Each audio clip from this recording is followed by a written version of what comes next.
ನಾವು ಎಲ್ಲೋ ಊರು ಯಾವುದೋ ಊರು ಒಂದು ಕಾಮಿಡಿ ಕೆರಡಿಗೆ ಬರ್ತೀವಿ, ಅಲ್ಲಿ ಯೋಗರಾಜ್ ಭಟ್ರು ಸರ್ ಸಿಗ್ತಾರೆ. ನಮಗೊಂದು ಜಡ್ಜಾಗಿ ಕಮೆಂಟ್ಸ್ ಹೇಳಿ ನಮಗೊಂದು ತಿದ್ದಿ ಬುದ್ಧಿ ಹೇಳ್ದಂಥವ್ರು. ಅವತ್ತೆಲ್ಲೋ ಒಂದು ಕಡೆ ಹೇಳಿದರು ಸರ್, ನೀನು ಸಿನಿಮಾಕ್ಕೆ ಹೋಲ್ತೀಯ ಕಣೋ, ನೀನು ಸಿನಿಮಾಕ್ಕೆ ನೋಡಿ ಟ್ರೈ ಮಾಡು ಅಂತ ಹೇಳ್ತಾನೆ ಇತ್ತು. ಪಾತ್ರ ಅದು ಮುಟ್ಟಬೇಕು ಜನಕ್ಕೆ. ಅದು ಯಾವ್ಯಾವ ಕಾರಣಗಳಿರ್ತವೆ ಒಬ್ಬ ಮನುಷ್ಯನ ಮುಟ್ಟೋದಕ್ಕೆ, ಭಾವನೆಗಳು. ಆ ಭಾವನೆಗಳು ಅದು ನೋವು ಕೊಡುವಂತಹ, ದುಃಖ ಕೊಡುವಂತಹ, ಖುಷಿ ಕೊಡುವಂತಹ, ಆಮೇಲೆ ರೌದ್ರವೂ ಕೂಡ. ಈ ಸಿನಿಮಾ ಅಂತ ಬಂದಾಗ ತುಂಬ ಪಾಸಿಟಿವೇ ಸಿಗ್ತಾ ಇದೆ ಎಲ್ಲ ಕಡೆನೂ. ಸೊ ಖುಷಿನೇ ಇದೆ, ಯಾಕಂದರೆ ಇದು ಒಂದು ಹೊಸ ಒಂದು ಟೀಮ್ ಆದರೂ ಕೂಡ ಅದರದ್ದು ಸ್ಪಾರ್ಕ್ ಎಲ್ಲ ಕಡೆ ಇದೆ ಅಂತ ಒಂದು ಖುಷಿ. ಅದು ಲಾಸ್ಟ್ ಸಾಂಗ್ ನಾವು ಆಲ್ಮೋಸ್ಟ್ ಅವ್ರು ಹೇಳಲಿಲ್ಲ ಅಂದರೂ ನಾವು ಆಡಲೇಬೇಕು. ಇಲ್ಲ ನಾವು ಆಡಲಿಲ್ಲ ಅಂದ್ರೆ ಜನಕ್ಕೆ ಗೊತ್ತಿರ್ತೀನಿ, ನೀವು ಆಡಿ ಅಂತ ಕೇಳ್ತಾರೆ. ಸತ್ಯ ಹರಿಶ್ಚಂದ್ರ ಆಡದಲ್ಲೇ ಯಾವುದೂ ಎಂಡಾಗೋದೇ ಇಲ್ಲ. ಅದೇ ಸಾಂಗ್ನ ಟೈಟ್ಲು ಕುಲದಲ್ಲಿ ಕೇಳೋದು, ಇದು ದಾಸರ ಪದ. ತುಂಬ ಅವರು ಬರೆದಂಥ ಪದಗಳು ಅಣ್ಣವ್ರ ಬಾಯಲ್ಲಿ ತುಂಬ ಫೇಮಸ್ ಆಗಿರುವಂಥ ಹಾಡು. ಇವತ್ತು ಅದೇ ಟೈಟ್ಲು ಶಿವಣ್ಣವ್ರಿಗೆ ಇಟ್ಟಿದ್ದು, ಅದೇ ಟೈಟ್ಲನ್ನು ನಮಗೆ ಕೊಟ್ಟಿದ್ದು. ಸುದ್ದಿ ಮನೆಯ ಸಮಸ್ತ ವೀಕ್ಷಕರಿಗೆ ನಮಸ್ಕಾರ. ನಾನು ನಿಮ್ಮ ರವಿ ಸಾಸ್ನೂರ್. ಮೇ 23ಕ್ಕೆ ರಾಜ್ಯಾದ್ಯಂತ ಒಂದು ಅದ್ಭುತವಾದಂತಹ ಅಚ್ಚ ಕನ್ನಡ ಸಿನಿಮಾ ರಿಲೀಸ್ ಆಗ್ತದೆ. ಸಿನಿಮಾದ ಹೆಸರು ಕುಲದಲ್ಲಿ ಕೀಳಾವುದು. ಇವತ್ತಿನ ಸಂದರ್ಶನದಲ್ಲಿ ನನ್ನ ಜೊತೆಗಿದ್ದಾರೆ Sharath Lohitashwa sir. Sir, thank you so much. ಕಾರ್ಯಕ್ರಮ ಸ್ವಾಗತ. ಮೌನ ಗುಡ್ಡೆಮನೆ, ಥ್ಯಾಂಕ್ ಯು ಮಾ. And Madenur Manu, thank you so much. ಒಂದು ಸಿನಿಮಾ ಸುದ್ದಿ ಆಗೋದಕ್ಕೆ ಬೇಕಾದಂತಹ ಎಲಿಮೆಂಟ್ಸ್ ಅಂದರೆ ನಾವು ಕಂಡಂಗೆ ಒಂದು ಕಥಾವಸ್ತು, ಎರಡನೇದು ಸಿನಿಮಾದ ಶೀರ್ಷಿಕೆ, ಮೂರನೇದು ಸಿನಿಮಾದ ಡೈರೆಕ್ಟರ್ ಯಾರು, ಪ್ರೊಡಕ್ಷನ್ ಯಾರ್ದು ಅಂತ. ಇಲ್ಲಿ ಶರತ್ ಲೋಹಿತಾಶ ಅವರಿಗೆ ತುಂಬ ಟ್ರಿಗರ್ ಆದಂತಹ ಕೋರ್ ಪಾಯಿಂಟ್ ಯಾವುದು ಈ ಸಿನಿಮಾದಲ್ಲಿ ಅಂತ? ಕೋರ್ ಪಾಯಿಂಟು ಅವಕಾಶ.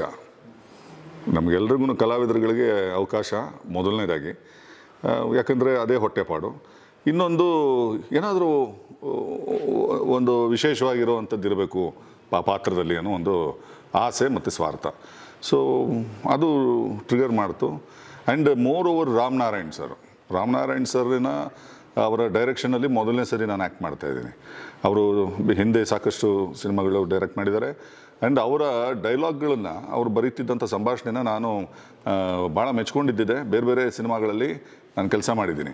ಬಟ್ ಅಲ್ಲಿ ಎಲ್ಲವೂ ಆ ಎಲ್ಲ ಸಿನಿಮಾಗಳಲ್ಲೂ ಬರೀ ಅವ್ರ ಸಂಭಾಷಣೆ ನಾನು ಓದ್ಕೊಂಡಿದ್ದೆ, ಅದನ್ನು ಅಭಿನಯಿಸಿದ್ದೆ ಅಷ್ಟೇ. ಬಿಟ್ಟರೆ ಅವರ ನಿರ್ದೇಶನದ ಅಡಿಯಲ್ಲಿ ಕೆಲಸ ಮಾಡಿದ್ದು ಮೊದಲನೇ ಸಲ. And very talented, very creative, and ಭಾಳ ಅದ್ಭುತವಾದ ಬರಹಗಾರರು ಸ್ವತಃ. ಸೊ ಇವೆಲ್ಲವೂ ನನಗೆ ಈ ತಂಡದ ಜೊತೆಲಿ ಕೆಲಸ ಮಾಡೋದಕ್ಕೆ, ಪ್ಲಸ್ ಯೋಗರಾಜ್ ಭಟ್ರು ಜೊತೆಲಿ ಮೊದಲಿಂದನೂ ಮಾಡಬೇಕು ಅಂತಿತ್ತು. ಇದುವರೆಗೆ ಅವ್ರ ಡೈರೆಕ್ಷನಲ್ಲಿ ಕೆಲಸ ಮಾಡೋಕ್ಕಾಗಿಲ್ಲ. ಸೊ ಅವ್ರ ಬ್ಯಾನರಲ್ಲಿ ಕೆಲಸ ಸಿಕ್ಕಿದ್ದು ಅದು ಇನ್ನೊಂದು ಪಾಯಿಂಟ್.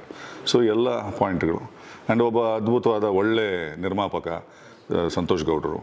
ಸೊ ಭಾಳ ಖುಷಿ ಕೊಡುವಂಥ ವಿಚಾರಗಳು ಈ ತಂಡದಲ್ಲಿರೋದ್ರಿಂದ, ಈ ಸಿನಿಮಾ ಸುತ್ತ ಇರೋದರಿಂದ ಒಪ್ಕೊಳ್ಳೋದಕ್ಕೆ ಯಾವ ಕಲಾವಿದನೇ ಆಗಲಿ ಅದನ್ನು ಇಲ್ಲ ಅಂತ ಹೇಳಲಿಕ್ಕೆ ಸಾಧ್ಯವೇ ಇಲ್ಲ. ಎಲ್ಲವೂ ಕಾರಣ.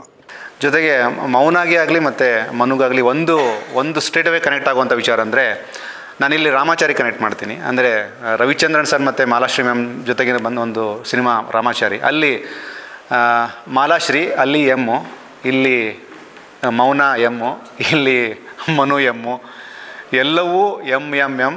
ಪ್ರೊಡ್ಯೂಸರ್ಗೆ ದೊಡ್ಡ ಮಟ್ಟದ ಮನಿ ಬರಲಿ ಈ ಒಂದು ವಿಚಾರಕ್ಕಾಗಿ. ಅಂದರೆ ನಿಮ್ಮ ಸೀರಿಯಲ್ ಕೂಡ ಕನೆಕ್ಟ್ ಆಗುತ್ತೆ ಮೌನ ಇಲ್ಲಿ. ಅಂದರೆ ನಾವು ಕಲಾವಿದರಾಗಿ ನಮ್ಮ ಜರ್ನಿ ಜೊತೆಗೆ ಅಲ್ಲಲ್ಲಿ ಪಾತ್ರಗಳು ಕನೆಕ್ಟ್ ಆಗ್ತವೆ, ಸಿನಿಮಾದ ಪ್ರೊಡಕ್ಷನ್ ಹೌಸ್ ಕನೆಕ್ಟ್ ಆಗುತ್ತೆ, ನಿರ್ದೇಶಕರು ಕನೆಕ್ಟ್ ಆಗ್ತಾರೆ. ಮೌನ ಗುಡ್ಡೆಮನೆ ಈ ಸಿನಿಮಾಗೆ ಕನೆಕ್ಟ್ ಆಗೋದಕ್ಕೆ ಒಂದು ರೀಸನ್ ಇರುತ್ತೆ. ಅಂದರೆ ಸೀರಿಯಲ್ಲು ಸಿನಿಮಾದ ಮಧ್ಯೆ ಒಂದು ಲೇಯರ್ ಇರುತ್ತೆ. ಆ ಲೇಯರ್ ಏನು ಅಂತ? ನನಗೆ ಫಸ್ಟ್ ಹೇಳಬೇಕು ಅಂದರೆ ಪಾತ್ರ, ನನಗೇನು ಪಾತ್ರ ಕೊಟ್ಟಿದ್ದಾರೆ ಅದು ನನಗೆ ತುಂಬ ಇಷ್ಟ ಆಗಿತ್ತು. ಅದಾದ ಮೇಲೆ ಕತೆ ಫಸ್ಟ್ ಕೇಳಿದಾಗಲೇ ತುಂಬ ಖುಷಿಯಿಂದ ಒಪ್ಕೊಂಡೆ. ಅದಾದಮೇಲೆ ನನ್ನ ಪಾತ್ರ ಬಿಟ್ಟು ನನ್ನ ಜೊತೆ ಇರೋ ಪಾತ್ರಗಳು ಅದನ್ನು ತುಂಬ ಇಂಪಾರ್ಟೆಂಟ್ ಆಗುತ್ತೆ. ಸೊ ಅದಾಗಿರಲಿ. ಆ್ಯಂಡ್ ಯೋಗರಾಜ್ ಭಟ್ರಾಗಿರಲಿ, ಅವ್ರ ಜೊತೆ ವರ್ಕ್ ಮಾಡೋದು ಎಲ್ಲರಿಗೂ ಸಹ ಕನಸಿರುತ್ತೆ, ನಮ್ಮಂಥ ಹೊಸ ಕಲಾವಿದರಿಗೆ. ಸೊ ಅದಾಗಿರಲಿ. ಮತ್ತು ರಾಮ್ ಸರ್ ಬಗ್ಗೆ ಸಹ ತುಂಬ ಕೇಳಿದ್ದೆ ನಾನು, ಈ ಥರ ಅದ್ಭುತವಾದ ನಿರ್ದೇಶಕರು, ಹಾಗೆ ಈವನ್ ರೈಟರ್ ಕೂಡ. ಸೊ ಅದೆಲ್ಲ ಕನೆಕ್ಟ್ ಆಗಿ ನಾನು ಈ ಪಾತ್ರಕ್ಕೆ ಒಂದು ಸ್ಟ್ರಾಂಗ್ ಆಗಿ ಬಂದಿತ್ತು.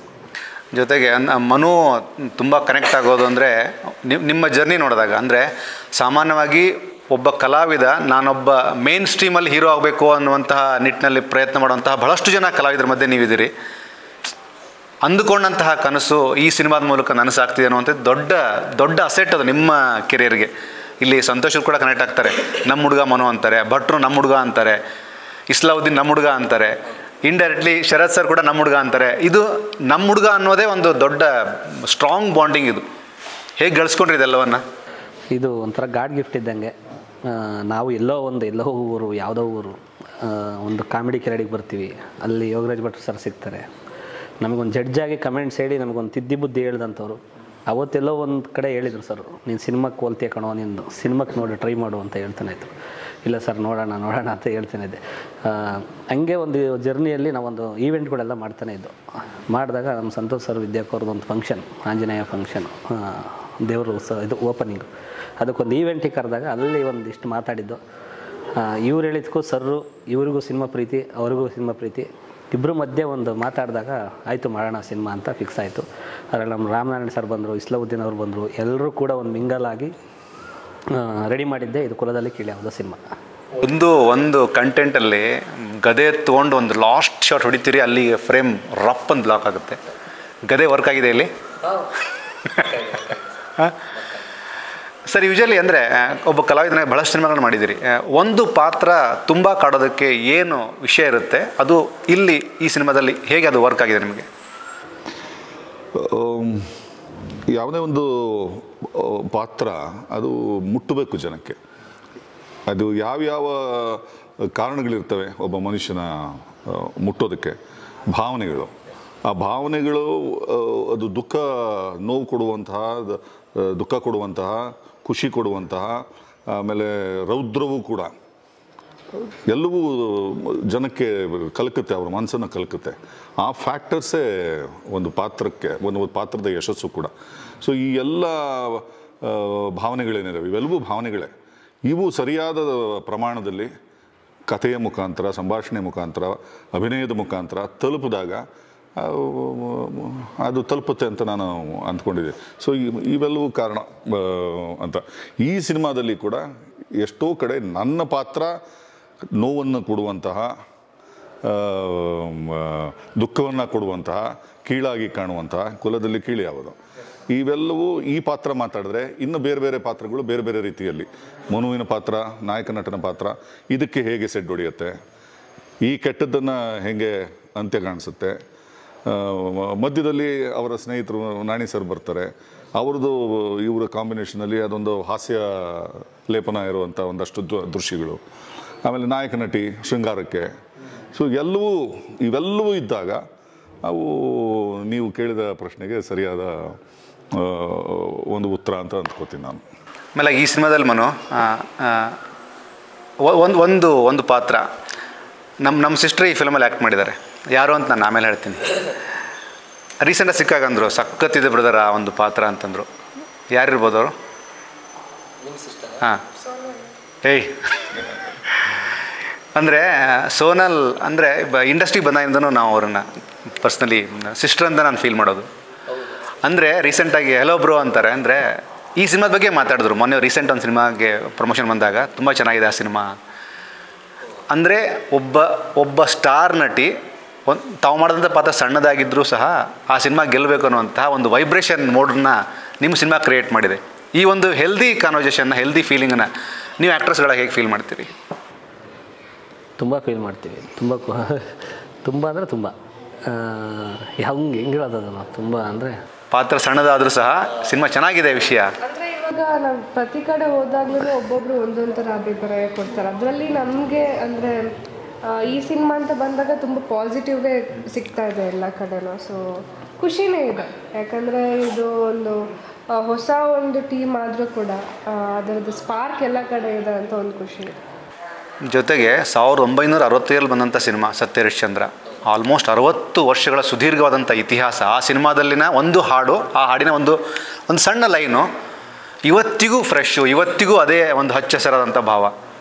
ಇದು ಹೇಗೆ ಸರ್? ಇದು ವಿಚಾರವೂ ಅಷ್ಟೇ ಪ್ರಸ್ತುತವಾಗಿದೆಯಲ್ಲ ಇವತ್ತಿಗೂ. ಆ ಎಲ್ಲ ವಿಚಾರಗಳು ಇವತ್ತಿಂದಲ್ಲ, ಎಷ್ಟೆಷ್ಟೋ ಶತಮಾನಗಳಿಂದ, ಬಸವಣ್ಣನ ಕಾಲದಿಂದನೂ ಇದೆ, ಇನ್ನೂ ರೆಲೆವೆಂಟ್ ಆಗಿದೆ, ಇವ್ಯಾವು ಹೋಗಿಲ್ಲ. ಅದರಿಂದನೇ ಇವತ್ತಿಗೆ ಬಾಬಾ ಸಾಹೇಬರು, ಬಸವಣ್ಣವರು, ಕುವೆಂಪು ಅವರು ನಮಗೆಲ್ರಿಗೂ ಇನ್ನೂ ಪ್ರಸ್ತುತವಾಗಿರೋದು. ಸೊ ಅಷ್ಟೊಂದು ಅದ್ಭುತವಾದ ಸುಖಮಯವಾದ ಏನೋ ಸಮಾಜ ಆಗಿದ್ದಿದ್ರೆ ಈ ವಿಚಾರಗಳು ಬರ್ತಾನೆ ಇರಲಿಲ್ಲ. ಸೊ ಅದರಿಂದ ಏನೋ ಕೊಳಕಿದೆ, ಕೊರತೆ ಇದೆ, ಇವೆಲ್ಲವೂ ಒಂದು ರೀತಿಯಲ್ಲಿ ಶಮನಗೊಳ್ಳಬೇಕು. ಮತ್ತೆ ಈ ಎಲ್ಲ ಮಹನೀಯರು ನಮಗೆ ಇಲ್ಲಪ್ಪ ತಪ್ಪದಾರಿಲಿ ಇದ್ದೀರಿ ನೀವೆಲ್ಲ, ಒಂದು ಸಂಪೂರ್ಣವಾದಂಥ ಒಂದು ಒಳ್ಳೆ ಸಮಾಜವನ್ನು ಕಟ್ಕೊಳ್ಳಿ ಅಂತ ಹೇಳ್ತಿರೋದ್ರಿಂದನೇ ಈ ಥರದ ಚಿತ್ರಗಳು ಇನ್ನೂ ಬೇಕಾಗಿದೆ ಅಂತ ಅನಿಸ್ತದೆ. ಈ ಥರದ ವಿಚಾರಗಳು ಇನ್ನೂ ರೆಲೆವೆಂಟ್ ಆಗಿದ್ದಾವೆ. ಸೊ ನನಗೆ ಅನಿಸೋ ರೀತಿಯಲ್ಲಿ.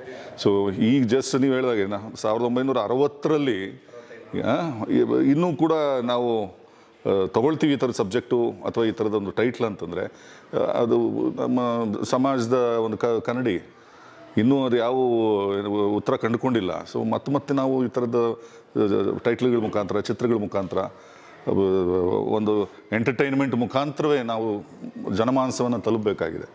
ಸೊ ಆ ದೃಷ್ಟಿಯಲ್ಲಿ ರೆಲೆವೆಂಟ್ ಇದು. ಮೇಲಾಗಿ ಯಾವೊಂದು ರಸಮಂಜರಿ ಕಾರ್ಯಕ್ರಮ ಕೂಡ ನಿಮ್ಮ ಶೀರ್ಷಿಕೆ ಈ ಹಾಡನ್ನು ಮುಗಿದಂಥ ಇತಿಹಾಸನೇ ಇಲ್ಲ. ಆ ಹಾಡನ್ನು ಕಂಪಲ್ಸರಿ ಹಾಡಬೇಕು. ನಾವೊಂದು 18 ವರ್ಷ ಇದು ಆಡ್ಬಿಟ್ಟಿದ್ದೀವಿ ಕಂಟಿನ್ಯೂ. ಆರ್ಕೆಸ್ಟ್ರಾದಲ್ಲೇ ಜರ್ನಿ ಮಾಡಿದ್ದಲ್ವಾ, ಅದು ಲಾಸ್ಟ್ ಸಾಂಗ್ ನಾವು ಆಲ್ಮೋಸ್ಟ್ ಅವ್ರು ಹೇಳಲಿಲ್ಲ ಅಂದರೂ ನಾವು ಆಡಲೇಬೇಕು. ಇಲ್ಲ ನಾವು ಆಡಲಿಲ್ಲ ಅಂದ್ರೆ ಜನಕ್ಕೆ ಗೊತ್ತಿರ್ತೀನಿ, ನೀವು ಆಡಿ ಅಂತ ಕೇಳ್ತಾರೆ. ಸತ್ಯ ಹರಿಶ್ಚಂದ್ರ ಆಡದಲ್ಲೇ ಯಾವುದು ಎಂಡ್ ಆಗೋದೇ ಇಲ್ಲ. ಅದೇ ಸಾಂಗ್ನ ಟೈಟ್ಲು ಕುಲದಲ್ಲಿ ಕೇಳೋದು, ಇದು ದಾಸರ ಪದ. ತುಂಬ ಅವರು ಬರೆದಂಥ ಪದಗಳು ಅಣ್ಣವ್ರ ಬಾಯಲ್ಲಿ ತುಂಬ ಫೇಮಸ್ ಆಗಿರೋವಂಥ ಹಾಡು. ಇವತ್ತು ಅದೇ ಟೈಟ್ಲು ಶಿವಣ್ಣವ್ರಿಗೆ ಇಟ್ಟಿದ್ದು, ಅದೇ ಟೈಟ್ಲನ್ನು ನಮಗೆ ಕೊಟ್ಟಿದ್ದು, ಅದು ಸಿಕ್ಕಾಬಟ್ಟೆ ದೊಡ್ಡವರ ಆಶೀರ್ವಾದ ನಮ್ಮ ಸಿನಿಮಾ ಮೇಲಿದೆ. ಅದು ಒಂದು ಖುಷಿ. ಒಂದು ಅದ್ಭುತವಾದ ಹಾಡದು. ಇನ್ನು ಭೂಮಿ ಮೇಲೆ ಮನುಷ್ಯ ಇರೋವರೆಗೂ ಅದು ಮುನುಗ್ತಾನೆ ಇರುತ್ತೆ ಅಂತ ಕಾಣುತ್ತೆ ಗಾಳಿಲಿ. ಸರ್ MP ಶಂಕರ್ ಸರ್ ಬಹಳಷ್ಟು ಸಿನಿಮಾಗಳನ್ನು ನಿರ್ಮಾಣ ಮಾಡಿ ಆ್ಯಕ್ಟ್ ಮಾಡಿದ್ರೂ ಈ ಹಾಡಿಗೆ ಹಾಕಿದಂಥ ಸ್ಟೆಪ್ಪು ಇವತ್ತಿಗೂ ಅದು one of the ever green step ಅದು ಅಲ್ವಾ. ಮೌನ, ನೀವು ಆ್ಯಕ್ಚುಲಿ ಅಂದರೆ ಈ ಥರದ ರಸಮಂಜರಿ ಕಾರ್ಯಕ್ರಮಗಳು ನೋಡೋಂಥ ಟೈಮಲ್ಲಿ ಕುಲದಲ್ಲಿ ಕೀಲ ಅವ್ರದ್ದು ಹಾಡನ್ನು ಕೇಳಿ ಒಂದಷ್ಟು ಕ್ರೇಜಿ ಮೂಮೆಂಟ್ನ ಫೀಲ್ ಮಾಡಿದ್ದುಂಟಾ? ನಾವು ತುಂಬ ಕಡೆ ಅಂದರೆ ಅಫ್ಕೋರ್ಸ್ ಅಂದರೆ ನಾವು ಹಳ್ಳಿ ಕಡೆನೇ ಹುಟ್ಟಿ ಬೆಳೆದಿರೋದ್ರಿಂದ ನಮಗೆ ಸಹ ಐಡಿಯಾ ಇದೆ. ಅಂದರೆ ಅವರೆಲ್ಲ ಈ ಥರ ಹಾಡುಗಳನ್ನೆಲ್ಲ ಎಂಜಾಯ್ ಮಾಡ್ತಾರೆ. ಅಲ್ಲಿ ಹೋಗ್ಬಿಟ್ಟು ಯಾವುದು ಡಿಸ್ಕೋ ಹಾಕಿದ್ರೆ ಆಗಲ್ಲ. ಸೊ ಈ ಥರ ಹಾಡೆಲ್ಲ ಹಾಕ್ತಾಯಿದ್ರು. ನಾವು ಸಹ ಚಿಕ್ಕ ವಯಸ್ಸಿಂದನೂ ಇದೆಲ್ಲ ನೋಡಿ ಬಂದ್ವಿ. ಇವಾಗ ಇದೆಲ್ಲ ಒಂಥರ ಬ್ರ್ಯಾಂಡ್ ಇದ್ದಾಗೆ. ಕುಲದಲ್ಲಿ ಕೀಳಿ ಯಾವುದು ಅಂತ ಬಂದರೆ ಅಣ್ಣವ್ರು ಬರ್ತಾರೆ. ಈಗ ರಾಮಾಚಾರಿ ಅಂತ ಬಂದರೆ ನಮ್ಮ ವಿಷ್ಣು ಸರ್ ಬರ್ತಾರೆ. ಸೊ ಇದೆಲ್ಲ ಒಂದು ಅವ್ರು ಕೊಟ್ಟಿರೋ ಒಂದು ಮೆಮೊರೀಸ್.